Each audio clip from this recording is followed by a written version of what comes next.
Vijayawada parliament రాజకీయాలు ఆంధ్రప్రదేశ్ తెలంగాణనే కాక ముఖ్యంగా ప్రవాసాంధ్రులు, అమెరికాలో ఉన్న ప్రవాసాంధ్రులు కూడా, అలాగే కెనడా, బ్రిటన్, ఇతర దేశాల్లో ఉండే ఆంధ్రులందరూ కూడా ఆసక్తిగా చూస్తున్నారు.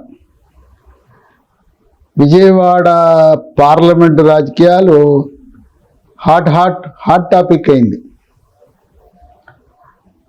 ఇంకో కారణం కూడా ఉంది. కృష్ణా జిల్లాకి తెలుగుదేశం పార్టీ తరఫున పోటీ చేయడానికి 3 ప్రవాసాంధ్రులు ఎన్ఆర్ఐలు వచ్చారు. విజయవాడ పార్లమెంట్లో పోటీ చేయడానికి కేసీ నాని తమ్ముడు చిన్ని, ఆయన ఎన్ఆర్ఐ. అట్లాగే గన్నవరం నియోజకవర్గంలో తెలుగుదేశం పార్టీ తరఫున పోటీ చేయడానికి యార్లగడ్డ వెంకట్రావు, గుడివాడ నియోజకవర్గంలో తెలుగుదేశం పార్టీ తరఫున పోటీ చేయడానికి వెన్నిగళ్ల రాము. ఒక జిల్లాలో 3 ప్రవాసాంధ్రులు పుష్కలమైన ఆర్థిక వనరులతో ఎవరిని ₹1 అడగకుండా వాళ్ళ సొంత నిధులతో వాళ్ళ కార్యక్రమాలు ఎలా ఉన్నాయంటే, ఈ 3 ప్రవాసాంధ్రులు కూడా ఇప్పటికే ఎన్నికలు రాకముందే దాదాపు ₹75 కోట్ల వాళ్ళ నియోజకవర్గ పరిధిలో సేవా కార్యక్రమాలు, పండుగల సందర్భంగా సెమీ క్రిస్మస్ వేడుకలు, క్రిస్మస్, వైద్య శిబిరాలు అదరగొట్టేస్తున్నారు. అట్లాగే ఎన్టీఆర్ జయంతి ఉత్సవ సందర్భంగా కేశినేని చిన్ని విజయవాడ పార్లమెంటు పరిధిలో నభూతో నభవిష్యత్ అనే విధంగా, ఇక అలా ఎవరు నిర్వహించలేరు అనే విధంగా కేశినేని చిన్ని అంటే కేశినేని నాని సోదరుడు, ఈ విధంగా ఈ ప్రవాసాంధ్రులు 3 కూడా వాళ్ళ హవాను చాటుతున్నారు. పుష్కలమైన ఆర్థిక వనరులు, మంచితనం, ప్రజల్లో వాళ్ళకి ఏమాత్రం వ్యతిరేకత లేదు. వాడిని జేబులు కొట్టి వీడిని జేబులు కొట్టి వాడిని మోసం చేసి వీడిని మోసం చేసి కమిషన్లు తీసుకుని అలాంటి కక్కుర్తి పడకుండా జన్మభూమికి సేవ చేద్దామనే సంకల్పంతో దిగారు 3 ప్రవాసాంధ్రులు ఎన్ఆర్ఐలు. ఇటువంటి తరుణంలో కేశినేని నాని తమ్ముడితో విభేదాలు వచ్చినాయి. కేశినేని నాని ఒక మంచి వ్యక్తి, ఆదర్శ రాజకీయాలు కోరుకునే వ్యక్తి. ఆయన అసలు పేరు కేశినేని శ్రీనివాస్. ఈయన కేశినేని ట్రావెల్స్ అని నిర్వహించేవాడు. ఈ కేశినేని ట్రావెల్స్కి 90 ఏళ్ల చరిత్ర ఉంది. కేశినేని నాని తాత కేశినేని వెంకయ్య, ఆయన 90 ఏళ్ల క్రితం స్వాతంత్రము రాకముందు ఈ కేశినేని ట్రావెల్స్ ప్రారంభించాడు. కానీ నాని రాజకీయాల్లోకి వచ్చిన తర్వాత ఎవరైనా సంపాదించుకోవడానికి వస్తారు. ఈ రోజున రాజకీయాలను వ్యాపారం చేస్తున్నారు.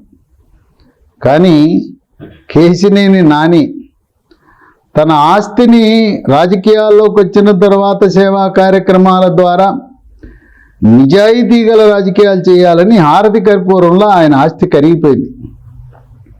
2018లో కేశినేని ట్రావెల్స్ సంస్థనే మూసి, ఒకానొకప్పుడు కేశినేని ట్రావెల్స్ అంటే ఆంధ్రప్రదేశ్ తెలంగాణలో ఎక్కడ చూసినా కేశినేని ట్రావెల్స్ బస్సులు తిరుగుతుండే.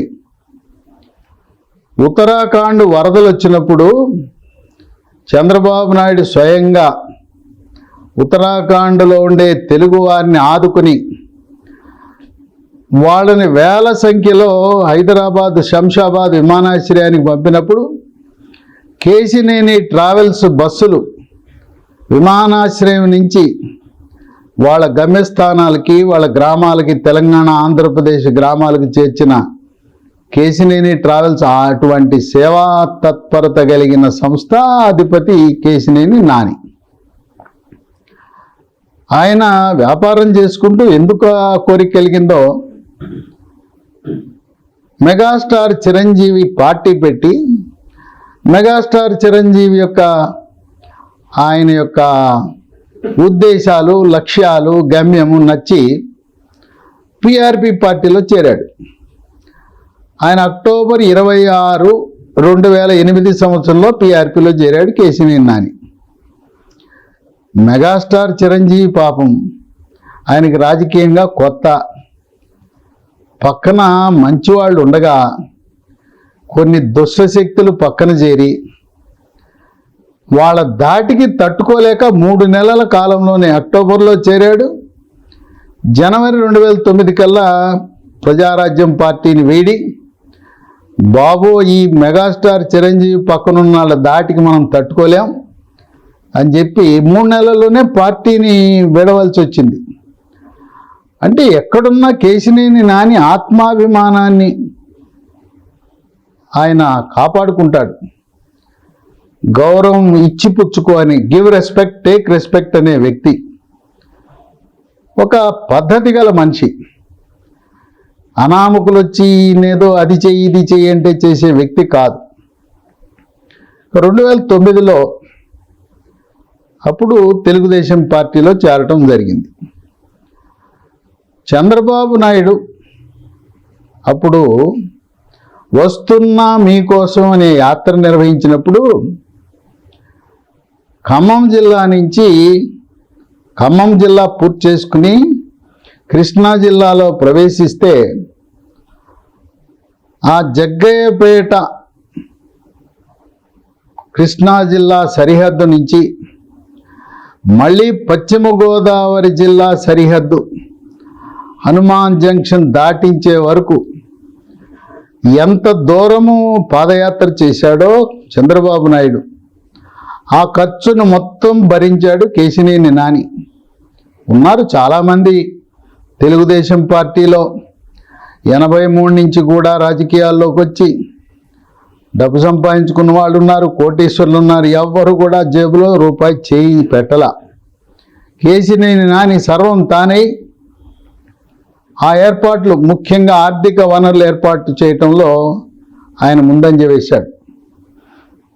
అప్పుడే చంద్రబాబు నాయుడు ఆయనకు ఒక మనసులో ఒక అభిప్రాయం పడింది. కేశినేని నాని పద్ధతి గలవాడు, నేను ఈ బాధ్యత స్వీకరిస్తానన్నాడు. చక్కగా నిర్వహించాడు. కృష్ణా జిల్లాలో పాదయాత్ర నభూతో నభవిష్యత్ అనే విధంగా జరిగింది. అక్కడ నందిగామ నియోజకవర్గంలో పైలాన్ కూడా ఆవిష్కరించడం జరిగింది. ఆ పాదయాత్ర జరుగుతుండగా నందిగామలో చంద్రబాబు నాయుడు కాలుకు బొబ్బలెక్కి 3 రోజులు విరామం కూడా తీసుకోవాల్సిన పరిస్థితి ఏర్పడింది. తదుపరి 2014 ఎన్నికల్లో అప్పటికి జనసేన, తెలుగుదేశం, బీజేపీ పొత్తు కుదిరింది. ముందు కేశినేని నానికి ఇవ్వాలని నిర్ణయం చేసుకున్నాడు చంద్రబాబు నాయుడు. అయితే జనసేన, తెలుగుదేశం, బీజేపీ పొత్తు కుదిరిన తర్వాత పవర్ స్టార్ పవన్ కళ్యాణ్కి అత్యంత సన్నిహితుడు కోనేరు ప్రసాద్. కోనేరు ప్రసాద్కి పిఆర్పి సీట్, జనసేన టికెట్, తర్వాత జనసేన పోటీ చేయనన్నారు. జనసేన పోటీ చేయకపోయినా పవర్ స్టార్ పవన్ కళ్యాణ్ ఒత్తిడి తెచ్చి తెలుగుదేశం పార్టీ తరఫున కోనేరు ప్రసాద్కి ఇవ్వాలని చంద్రబాబు నాయుడుపై విపరీతమైన ఒత్తిడి తెచ్చిన కేశినేని నాని ఆయన 2009 నుంచి 14 వరకు నిర్వహించిన సేవా కార్యక్రమాలు, పాదయాత్రలో తను సహకరించిన విధానం చూసి పవర్ స్టార్ పవన్ కళ్యాణ్ ఒప్పించి, కాదు కోనేరు ప్రసాద్కి వేరే అవకాశం ఇద్దాం, కేశినేని నానికి ఇవ్వాలి, అది పద్ధతిగా ఉండదని చెప్పి ఒకానొక దశలో టీవీలో స్క్రోల్ చేయటం మొదలుపెట్టేశారు. కేశినేని నానికి పార్లమెంటు సీటు ఉళక్కే 2014లో తెలుగుదేశం పార్టీ తరఫున జనసేన పార్టీ ఒత్తిడి మేరకు కోనేరు ప్రసాద్కి సీటు కేటాయిస్తున్నారని హల్చల్ చేసిన వార్తలు. అయినా కోనేరు ప్రసాద్ కాకుండా కేసినేని నానికే సీట్ ఇచ్చాడు చంద్రబాబు నాయుడు.